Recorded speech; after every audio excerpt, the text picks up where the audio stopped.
Hi, very good afternoon, and thank you for joining me on the program On the Spot. My name is Aaron Isaac. Of course, you would agree that Nigeria obviously is bleeding, going by a current tempo or pace of hardship and difficulties every Nigerian is going through. Just last week, in response to the pressure coming in from Nigerians, the president or the federal government met with state governors and came up with key resolutions revolving around the issue of insecurity and food security in Nigeria. Food security remains a tall order as the prices of goods and commodity is beyond the reach of an average man. Are this response good enough to help ameliorate the suffering and plights of Nigerians? Is government just paying lip service to the plights of these persons? Well, we are here to set the agenda and further discussion. This is On the Spot.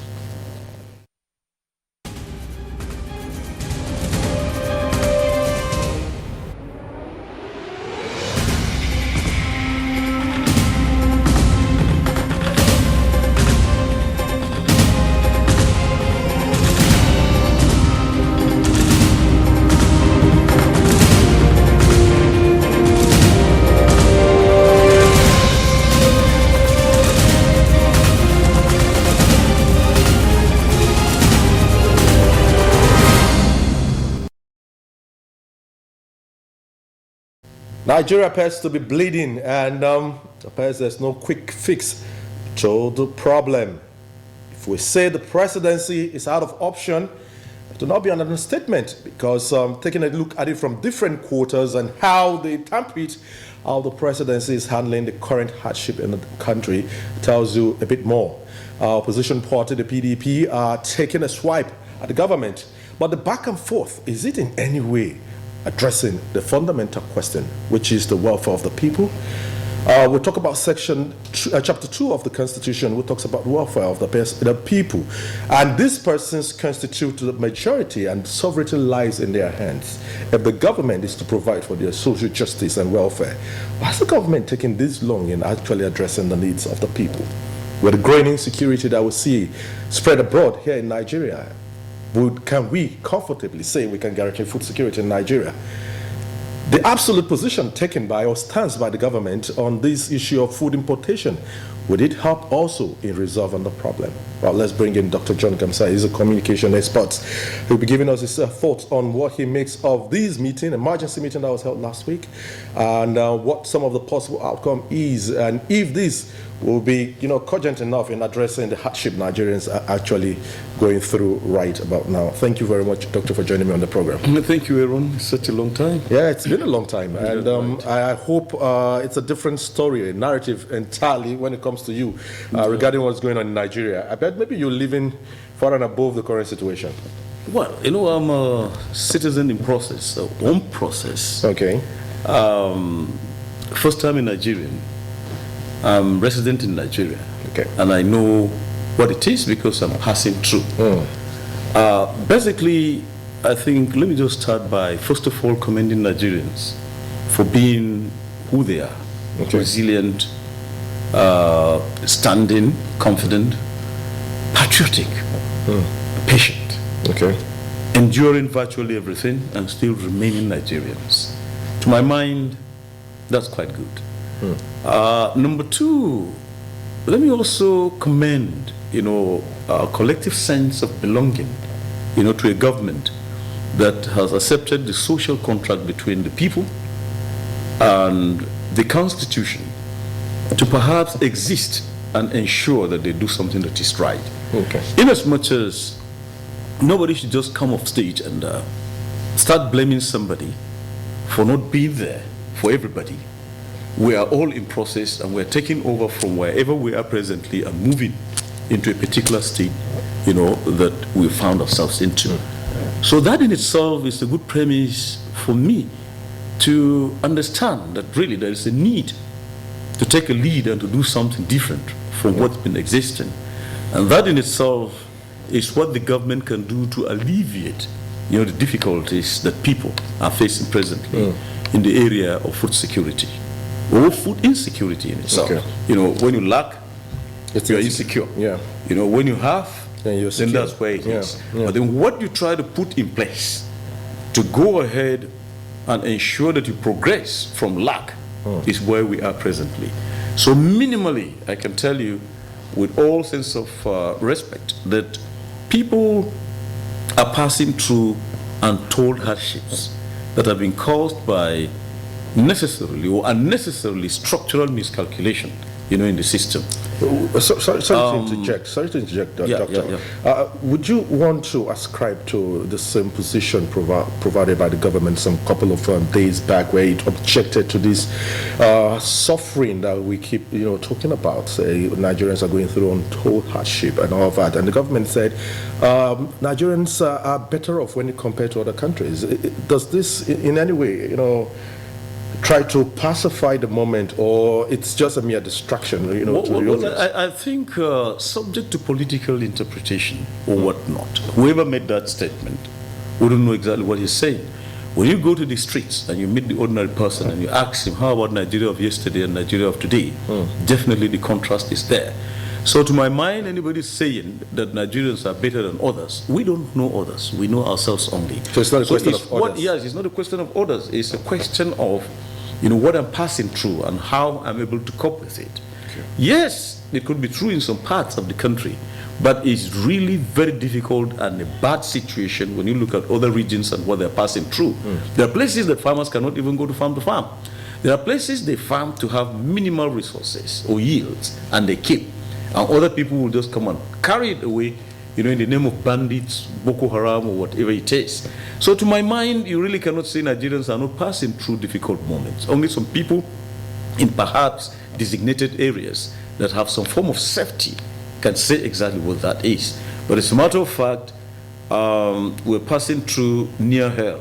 That's why I started by greeting the resilience of Nigerians, patience and composure, good enough that is making them to be citizens of a country they will wish to continue to be. Now, how would you describe the body language of the government at the center? Because obviously we have to look at it, being that the Constitution affords this opportunity for it to act on behalf of Nigerians. So do you feel comfortable with the body language of the government at the center in responding to all Nigerians have been, making a lot of complaint about?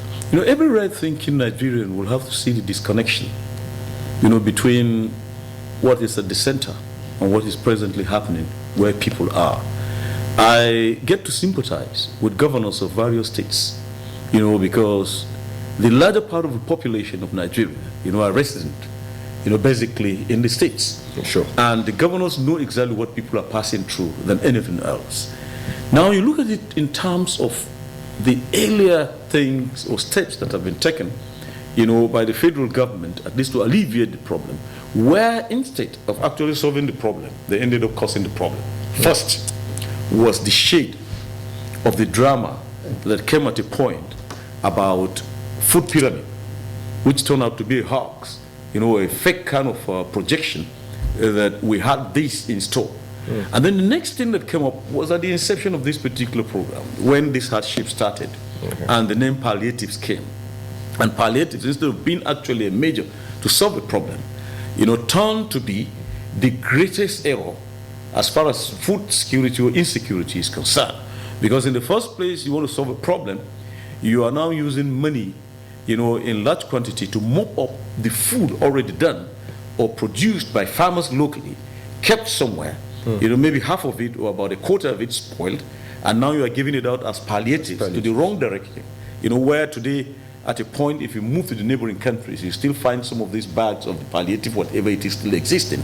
That tells you that the government, or the federal government, the government at the center, instead of doing the right thing, did the wrong thing by first mopping the food, at an untimely hour, when production is not supposed to be. You would have left it in the hands of resident farmers who can take it and then control, its own spread and sales in the market, good enough for this thing to be enough for virtually everybody too. So, alluding to the fact that we cannot, give any positive kudos to the federal government. Their body language is not too good. They've only succeeded in creating, a situation of error that has given us difficulty in trying to measure up and meet up the expectation of food production, sales, and circulation good enough at least for people to have access to it. Now you have your money. You cannot see the grains. Sure. You go to buy the grains, the amount is so high because it's been mopped out of circulation from rural areas. Given into consideration the fact that you've not done actual palliatives, for the farmers themselves, in terms of seedlings, in terms of fertilizer, in terms of whatever it is that is going to help them get a great yield. So to my mind, their body language is negative, is wrong, as good as their action. Now they've left the entirety of Nigerians, to find it very, very difficult to grapple. Even you can remember some time ago, there was this controversy going on how much money was given by the federal government to the state governments. Exactly. While state governments were saying something else, the federal government was saying something else. Yeah. So it is like the federal government itself is trying to put the state governments, in gross problems, where they cannot manage what is expected. You see, you're giving somebody 4 billion, while in sincerity it's 2 billion. 2 billion, yeah. And you said it's a palliative, it's a relief, it's a whatnot.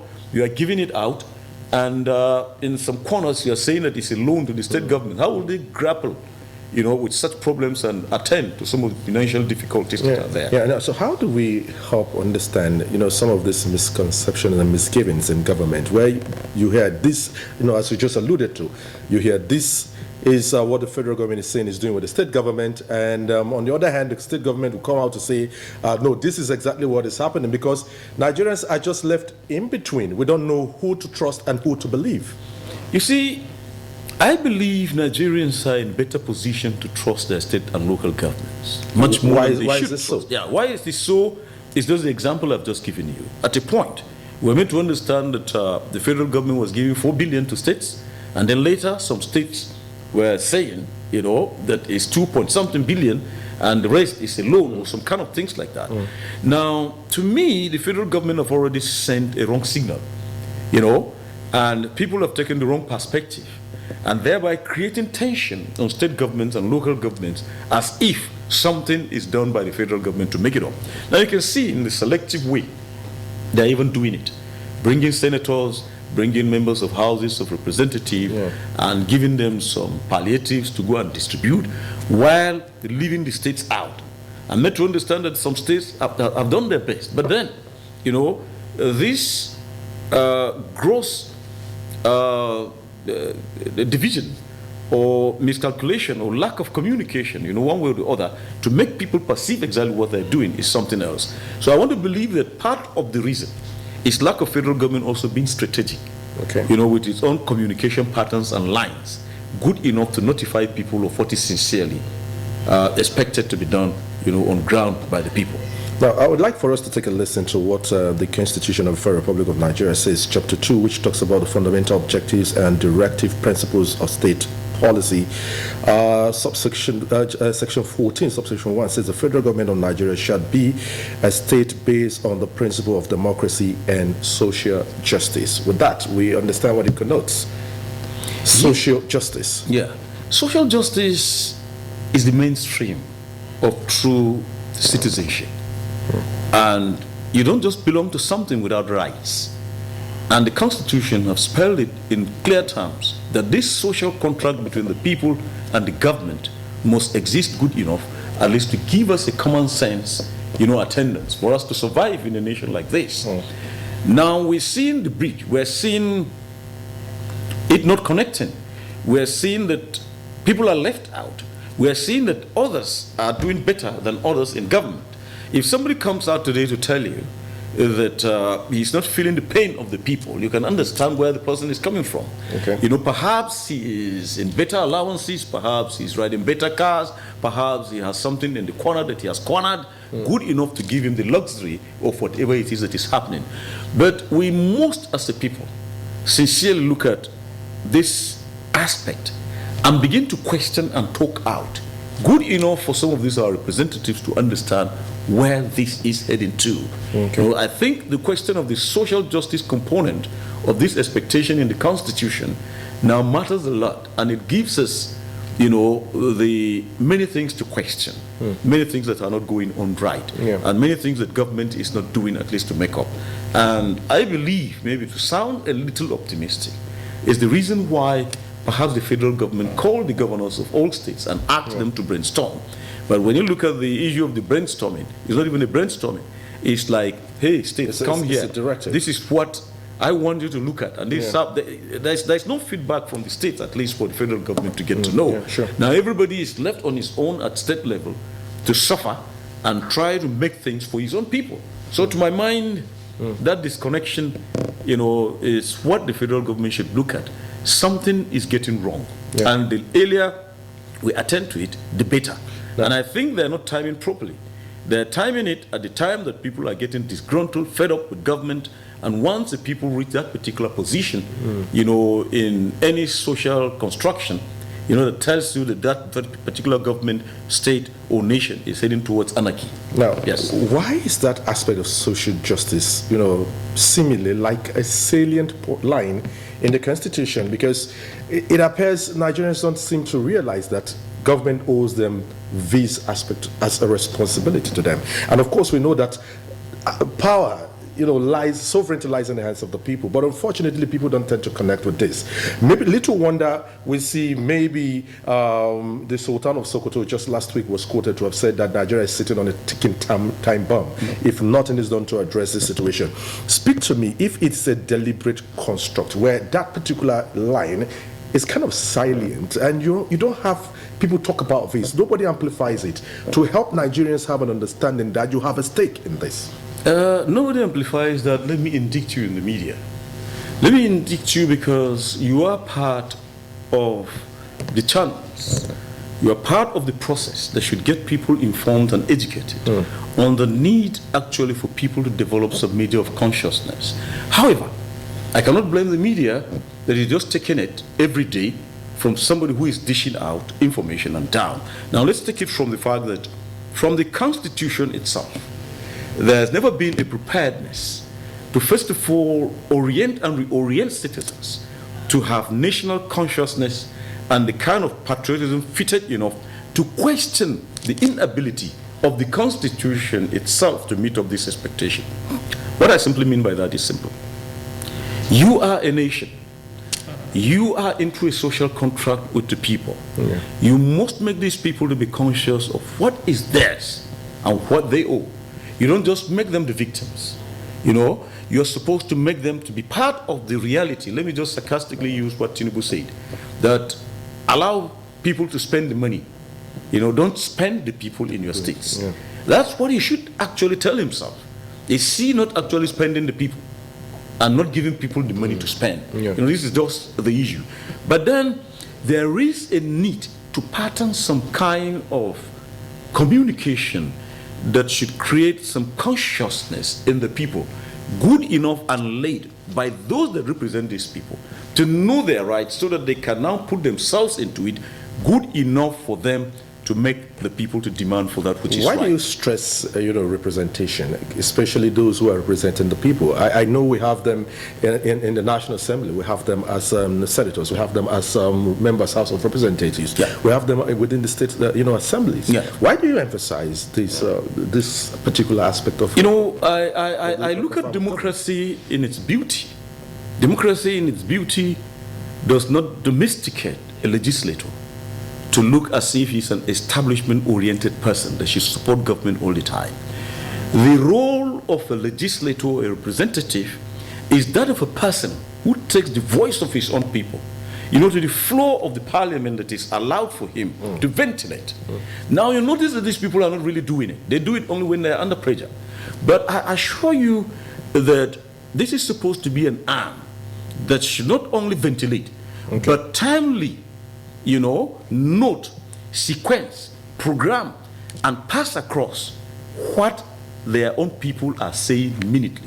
If you are a legislator, for instance, and you are not in position to say what obtains in your own constituency hourly, you are not likely doing it right.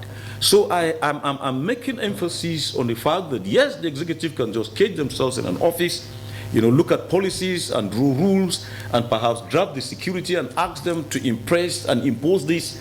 But a legislator should stand with his own people all the time.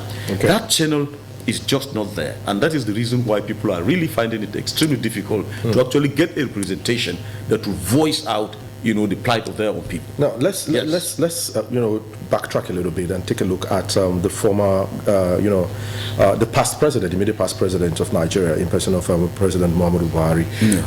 There was a lot of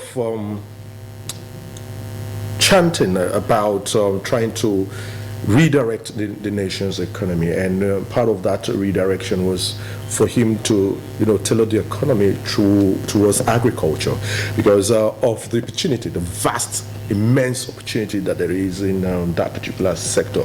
But unfortunately, very little insignificant success was achieved with that, and it leaves us to wonder how do we expect to get there when we continue to do same thing over and over again and we expect miraculously a different result? Can anything happen magically? Taking a look at how former President Muhammadu Buhari piloted the affairs of this country and was trying to re-navigate the nation's economy, and very little significant success was achieved. No, you see, let's be fair to the man.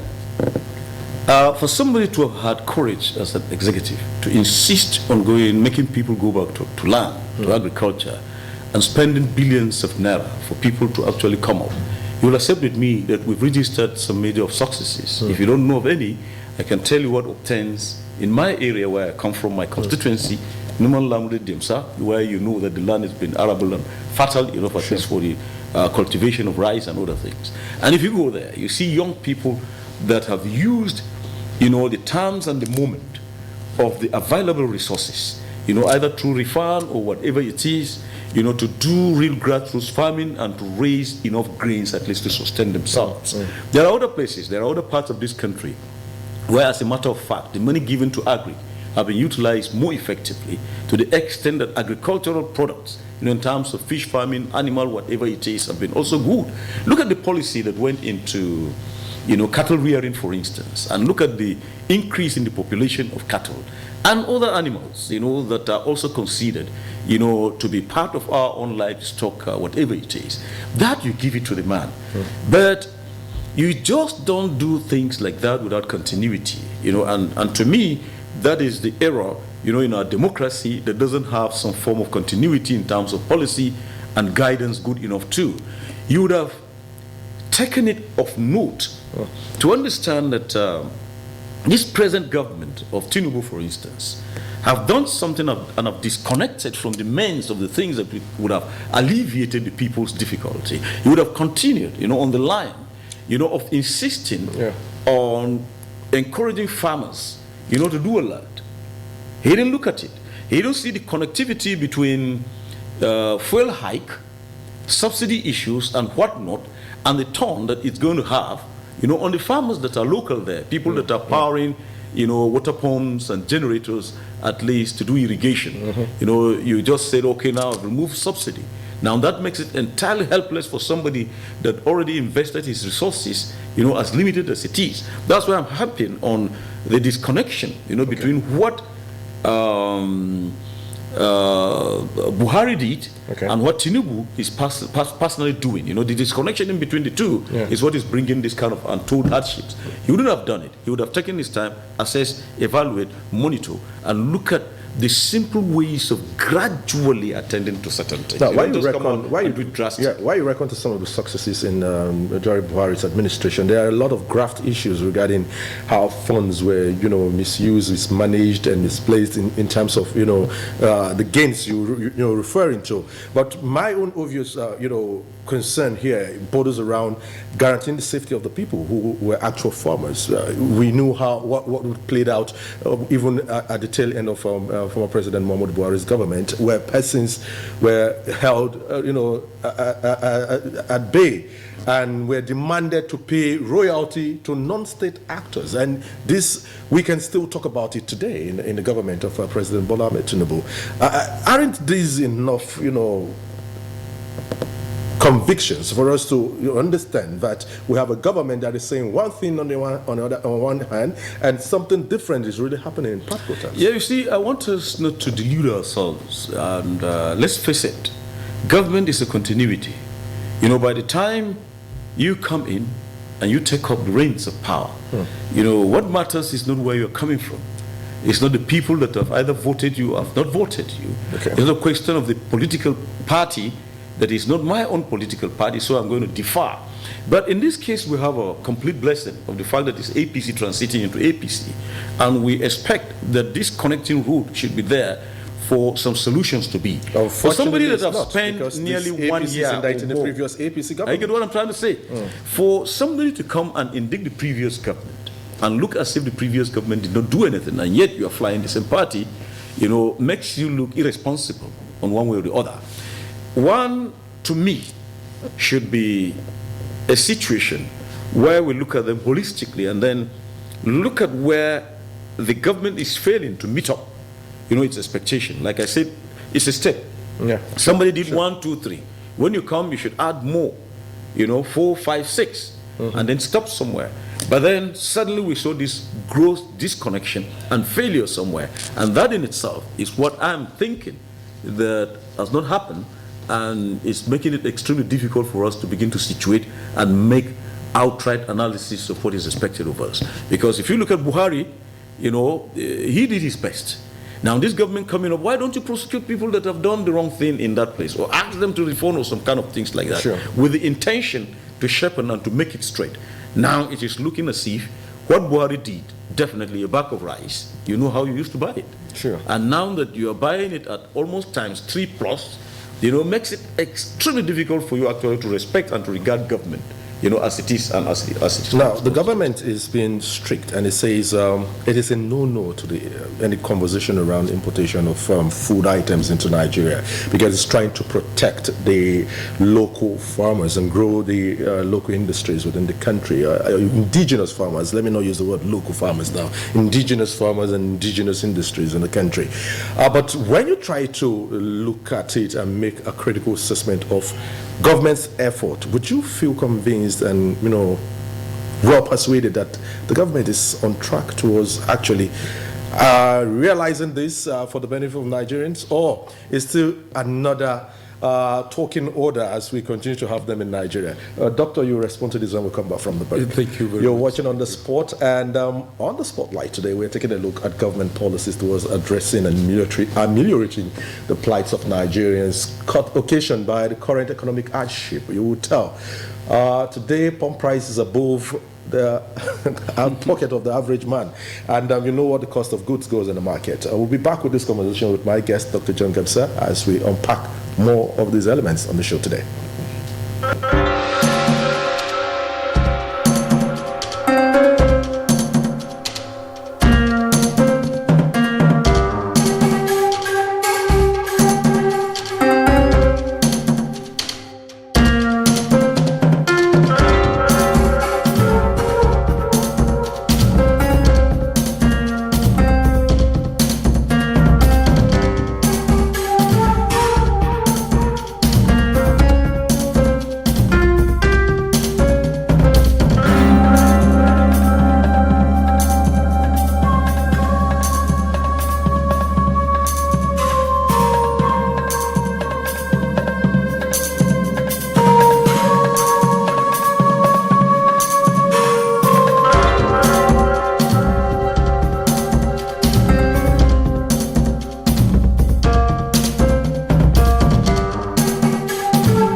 Thank you for staying there with me on the Spot today. And yes, we're doing on the spot assessment of the current economic reality that we are living with today. The cost of goods in Nigeria.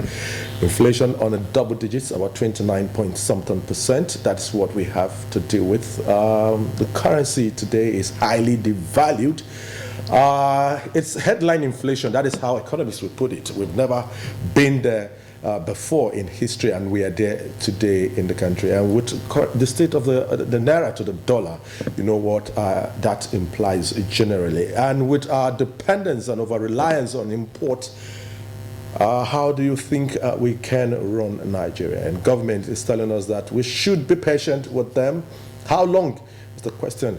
Nigerians would be patient with this government. Is the government taking practical steps towards addressing and ameliorating the plights of Nigerians? This is what we're querying on the program today, and I have our guest in the studio, Dr. John Gibson, is a communication expert, and he's been guiding us with his thoughts on what he makes of what is going on in Nigeria, all of the steps and precepts taken by government towards addressing the problem. Doctor, from the meeting with the governors last week, one catchline was the fact that government says it's not going to, contemplate the issue of importation of grains to help, address the shortfall within the country, and it's trying to give a lot of reasons to back up his stance on this, saying that it's trying to protect indigenous farmers and indigenous industries in Nigeria. But then again, there is the argument over the devalued currency. There's an argument over the issue of insecurity. There's a whole lot of arguments that one, sits back to look, to reflect on and say how justified is the government on this position, on the position taken. Your thought on this, Doctor? I think the issue of banning importation is, to me, the worst thing that have happened to the entirety of the meeting. That's my personal opinion. Okay. You don't just wake up and do a policy without making consideration for other things. Perhaps maybe when they were making that policy statement to the governors, they didn't consider the Nigerian geography itself, surrounded by French-speaking countries, and looking at the roadside economic consideration of the fact that Naira is tied to the dollar. Of course. And not only to the dollar, Naira is now a weaker currency to the CFA. And look at it from this perspective. Go to this market, roadside economics, find out from those people. Cameroonians are coming into Nigeria and buying groceries and nothing more. They are buying grains, they are mopping up because their currency is now a little higher than ours. In little time, they will be bringing it back to us. Now, the factor that is for us to consider is the stretch of our own border. And we're likely to suffer it in Gongola. That is, when I say Gongola, I mean Adamawa and Taraba. Yeah. We are the longest stretch border or neighbor, to the Cameroonian, with countless number of tracks and roads and waterways that are not actually controlled for the movement and smuggling of all sorts of activity. Now it's free between us and Cameroon, and they can walk in, buy anything, take it back. I think a moment ago we were discussing with you, talked to me about some 50 trucks of grains, trying to find its own way into Niger. Why? By the customs. The customs, well, that's what you've seen before they did that. And those ones that are going by smuggling is what you cannot say. It goes to so say you cannot, you cannot one way or the other just sit down and make a blanket statement like that and say you are not going to import food from other places simply because you want to protect the farmers from what? Are they really farming? Have you taken note of the seasons? Are there productions going on? Do you have any policy to stop and even encourage the farmer himself to make yields, good enough for him to sell? I think that's why the problem is. I told you that the federal government shot itself on the food when they brought the issue of palliatives, which actually did not address the food needs of the people. What they would have done with palliatives would have been simple, just like the Governor Fintry did here. The circulation, it's not for you to buy, but for you to have access to it. And you control it the right way. I think that would have been the issue. But stopping the importation by the federal government means that now you want everybody to be in an open air prison of food insecurity. When do you expect the next yield? And when do you think that people can make production that is going to actually come up and meet the expectation that is there? Not even United States of America can just wake up one day and say they're canceling importation of food products, because their citizens will. Now make that consideration and look at it. What countermeasures do you have? Would you also rather think about what the government said, last week, where it said that it's going to inject about 42,000 metric tons of grains into the economy? Could be have they done raising it? maybe how long is it going to be? what's the process? We've seen and I've heard this type of songs before. When it comes to the dance, it's always a failure. People now are thinking of what to eat. You and me are grappling with buying a bag of rice at 70,000 naira, maize at 40 something. At the point it was even 60. These are the realities. Before people need and begin to spend their money on shortcomings, let there be surplus good enough for us not to feel the impact. But now everybody is at it, and you come up and wake up and say that people should not import. Is that going to be? You're only encouraging smuggling activities, which you don't have the content and the yardstick at least to even stop. So these things continue. It's going to mount up, economic pressure on us by our neighbors. It's going to cause security problems, and it's going to impoverish our own people. Now, and make us let's extract the issue of the security problem. Already we have something to deal with. You can talk about the bandits on a spree, not just within the fringes of states that is close to the nation's capital. Even the nation's capital has had its own fair share of the terrorism. And it's evenly distributed. One begins to wonder. Even last week, southwestern state did come up and express a lot of concern over the issue of terrorism in many states in that particular region. For one, it makes us feel there's a huge threat to farming activities in Nigeria, and obviously that would further compound the problems that we have. There is the issue of climate change and global warming. All of these are already impacting on our ability to produce sufficient enough food to go around. And even the IMF, the African Development Bank, all of them are expressing worries that we might find ourselves in a very precarious situation that could lead to social unrest here in the country. Talk to me about what you make of all of the conversation in terms of trying to, think out with ideas that will bring about a lasting solution to the many-faced, hydra-headed insecurity Nigeria is faced with. There's a connection between the stomach and insecurity. That's where the social justice thing rests.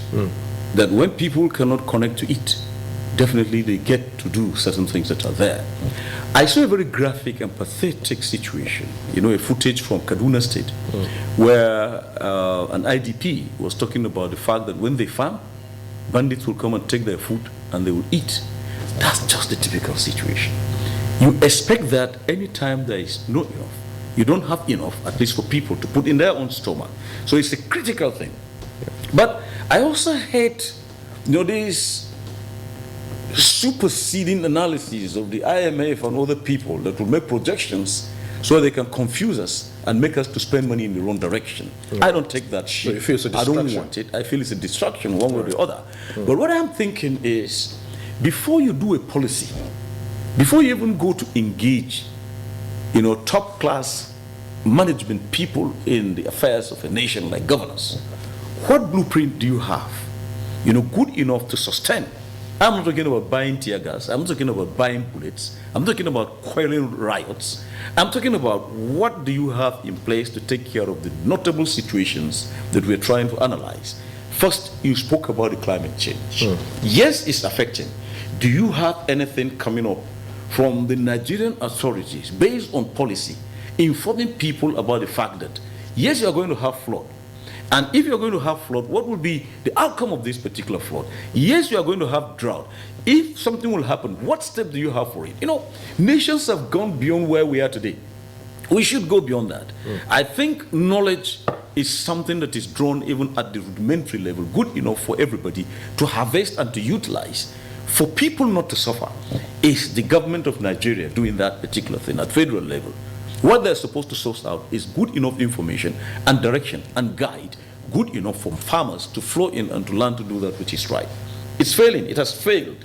So essentially you expect more of that, and you expect trouble, you expect insecurity, in as much as you are not getting enough for people to have what they're going to put in their own stomach. That's my own take on it.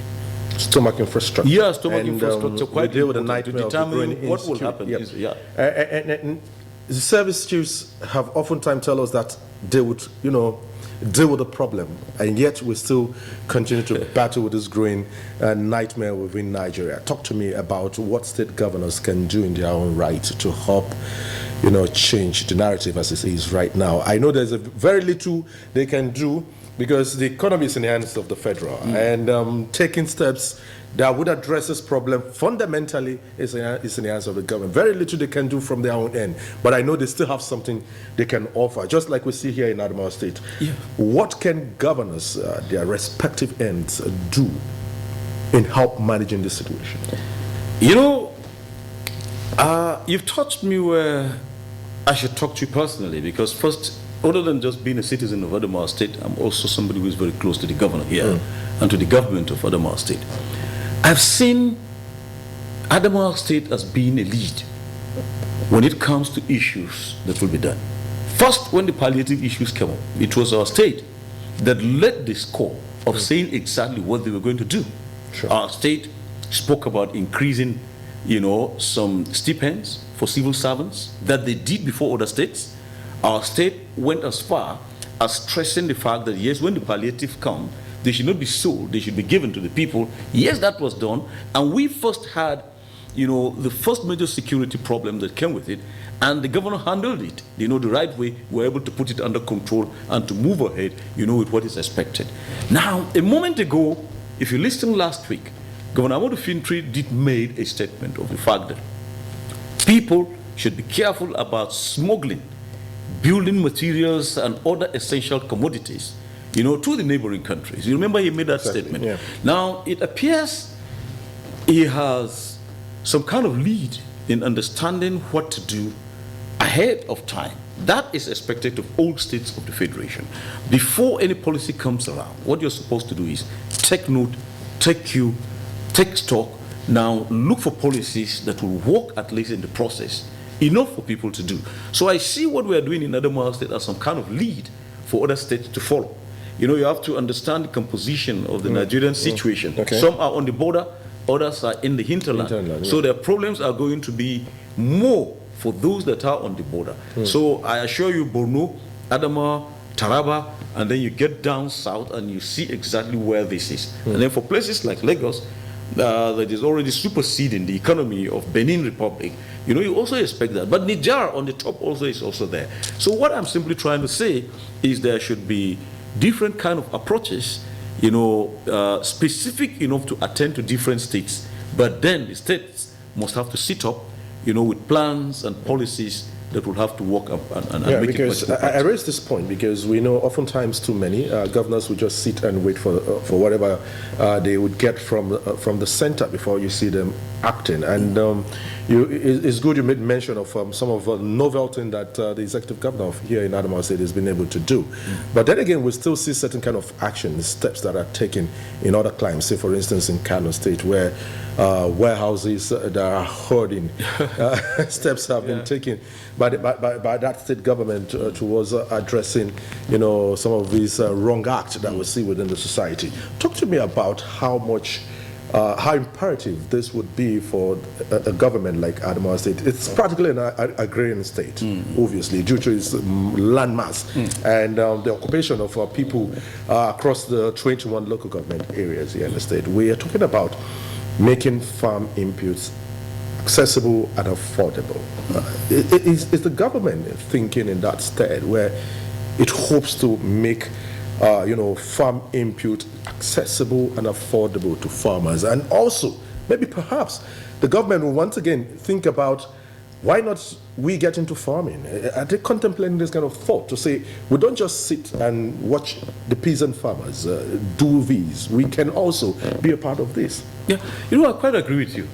That makes me emphasize, that Amadou Fintri has a blueprint. Immediately these issues were coming on, you will notice that he got his Minister of Agriculture and some other experts to sit down and give the actual poverty assessment of the state. Okay. And that they did.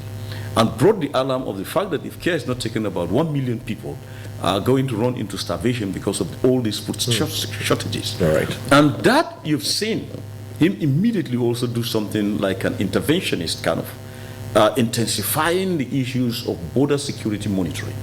And that comes also with a pack of the fact that there is an agricultural initiative that he's trying to put across to ensure that farmers that actually matter and do these things get exactly the resources they require. I'm on good notice that he has a fantastic plan that sometimes when, maybe in near future, when some of these things come, they are going to deal with the farmers directly, because the distribution points will no longer be here in Yola, it will not be at the local government headquarters, but it will be in the targeted areas where people actually do this farming. The actual farmers. Now, yeah, the actual farmers. Now, the end chain, and the expectation of how you are going to produce and make the market, I believe also there's a comprehensive plan that this particular government is adding to.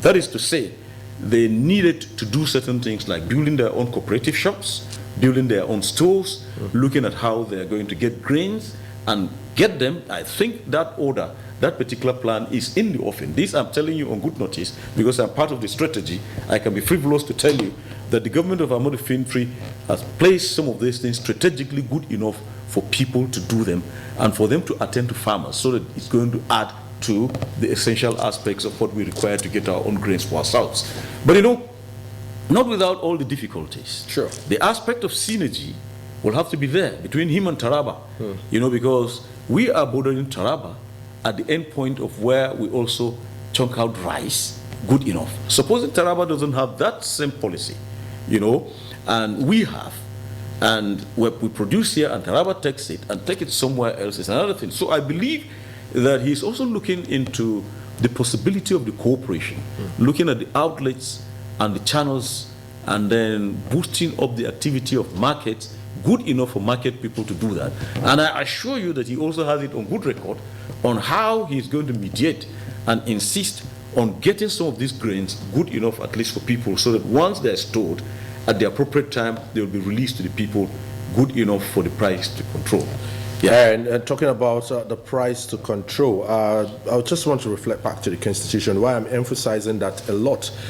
It's in the court of the federal government, because Chapter 2, Section 16(1) says the state shall, within the context of the ideas and objectives for which these provisions are made in the Constitution, A, harness the resources of the nation and promote national prosperity and an efficient, a dynamic and self-reliant economy. Control the national economy in such a manner as to secure the maximum welfare, freedom and happiness of every citizen on the basics of social justice and equality of status and opportunity.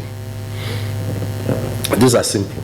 Yeah. And they are clear terms. Simply said. And that's why we're saying that a lot is on the shoulder of the federal government, but they're failing Nigerians in actually, bringing these alive for Nigerians to actually connect with. It's good you talked a bit more about the executive governor and some of the plans that he's put on ground. It tells us that it's not just transformative, he's also a futuristic leader. Yeah, definitely. And that is exactly what we want to see in the quality of leadership that we have, that is representing the people. One important thing you said within your conversation is you talked about synergy, and that is where we need to get right. If we can have strong synergy between state governments to see how they can improve the quality of the people, it will obviously snowball into something bigger, that Nigeria will be a better place. How can we inspire such conversation where we would see state collaborating to see how they can improve on the welfare of their people? For instance, we have the Northeast Governors Forum. Yeah. Can we go beyond this Northeast Governors Forum to see how we can come together, say we can have a much bigger platform where governors would meet and talk about their problems and proper solutions? Yeah, I think they have a lot of fora. There's Northeast, there is Northern Governors, and then there is Governors Forum of Nigeria.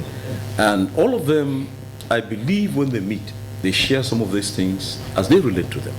There are also political party restricted fora, the APC, the PDP, and whatever, political party that is there. But I want to understand and not to be afraid that they will always have a common ground of addressing the issues. And perhaps what you are seeing playing presently, it's a synergy of what they've done from their own respective states, right, to the neighboring states, to the regional aspect. Not quite long ago, the Adamawa State Governor of whole state, the governors of the Northeast here, and some of the issues addressed definitely had something to do with what we're discussing presently. Exactly. Security, food security, that kind of a thing. And the most recent is the convergence of former speakers of state houses. Yeah, convergence of former speakers of houses of assembly. Yeah. And when you look at the two addresses, by the chairman who appears to be, an APC person, and by our governor here in the state who is PDP, PDP addressed the issues of social justice as contained on the need for citizens to have resources. While the SDP on the other side was talking about the need, the APC on the other side was talking about the need for synergy, for cooperation with the government on the top to do it. Now, these things, once put in a box and properly packaged, I believe will exist to give complete function that will alleviate and solve some of these problems. So there is no two way about saying that now it's a matter, of discussion. Everybody is coming into it. And the more we talk, the more media gives a better perspective of it. The more you make insights and you dig deeper, the more you comment and you get people to talk, the better for the federal government to hear and to learn to do that which is right. I believe that in itself will be what will raise the consciousness of the people. Can we go beyond mediocrity? Say, for instance, where the PDP governors met and talked about the economy. If the president is not competent enough, just step down and allow someone who can to deliver Nigerians. The former vice president and the People's Democratic Party 2023 presidential candidate also did come out, talked about how the economy is being run right about now. The APC took a swipe on him. The Labour Party also, severally, they've actually come out to speak about what is going on. We've seen religious leaders come out to talk about what is going on, whether on the Christian faith or side or on the side of Islam. We've seen them come out to speak about what is going on. Do you think we can, grow beyond mediocrity and, talk to the issues that we are faced with objectively and say, yes, that is a problem, and then we need to provide a solution to it? Yeah, definitely. Me and you are talking. And we're talking sense. But can we have this kind of honest conversation? What I'm trying to say, the honest conversation is going on the media. And take it or leave it is with that sincerity of what is happening that the federal government, inaugurated or initiated the idea of bringing state governors to brainstorm. We are talking, the nation is talking, the nation is boiling.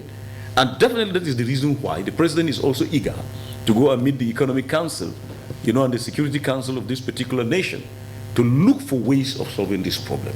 So we are already above it as we are talking. And we'll continue to talk. We will not relent. People will continue to talk because I assure you, leaders are like water in a pan and there's fire under. So once you're hitting the pan, the one that is boiling is the leader himself. Whether he's corrupt or he's obnoxious or he's dictatorial, he will not load over, what will not be. Once the people talk and the pressure is there, definitely the right action will be taken on the spot. So I want to believe that it's a moment in our being, it's a moment that requires more of plan, than being quiet. It's a moment of talking, for people to learn to do the right thing. It's also a moment for prayer, for people to get the right frame, to understand what it is, to endure certain things. It's not because God doesn't like us, but it's because we need to put ourselves together in one order and to go ahead. And Nigerians are doing that. I assure you they're doing it. Okay, and they say all walk without... Need I say that before you say I am quoting the Bible on this one? But we need to take steps, and we should stop playing, to the gallery with what is happening in Nigeria. With deliberate steps and action with that decisive needs to be taken to overturn where we are currently. If you have a minute, Doctor, what will be your final comments on the program today? Well, it's for Nigerians to be hopeful. It's for Nigerians to be patient. It's for Nigerians to be frugal and organized about the little you have, you manage. It's also for Nigerians not to keep quiet. It's for Nigerians to talk out, but talk out sensibly. Bring more of solutions, than problems. Okay? Talk about that which is right. And I will encourage the media to keep the discourse going. Let the show go on, so that the politicians will know that they have a responsibility. So to my mind, it's a time to collectively plan. It's a time to collectively synergize. It's a time to collectively work towards that which is right. If you've been only making presentation and not going back to your garden to do 1, 2, 3 things, to farm and get 1, 2, 3 things, then you need to change that particular thing. You know, if you cannot farm, at least rear a chicken. Yeah, if you cannot rear a chicken, at least do a goat. If you cannot a goat, you know, one way or the other, so that things can continue to move. And let's see how we have can alternative sources. Yes, have alternative sources. All right. Thank you so very much, Doctor, for joining me on the program. Thank you very much. And we are for the good time. hopeful. We are hopeful that things will change for good, for the better in Nigeria. All we require is, kind of support, right support for the leadership of this country, and Nigerians not keeping quiet. Yeah. We don't get to find ourselves in the description of Fela. We're just suffering and smiling. All right. It's okay. One day we'll also enjoy and smile. All right. The president did say that we should take what is going on as if it's a woman in labor. When she delivers successfully and safely, she smiles and forget about the labor pain. That's one good thing about politicians. So it's a good analogy. They talk you to, like, they give you some kind of tranquilizer at least. But would this tranquilizer suffice in Nigeria? I don't know. Well, time will tell. Thank you very much for being a part of the program. Thank you for your time and company. Thank you for your pleasure, all the same. Until we come your way again next time with a fresh package of the program, on behalf of the team, I'd like to say do have a blissful day, stay out of trouble, and be part of progress. My name is Aaron Isaac.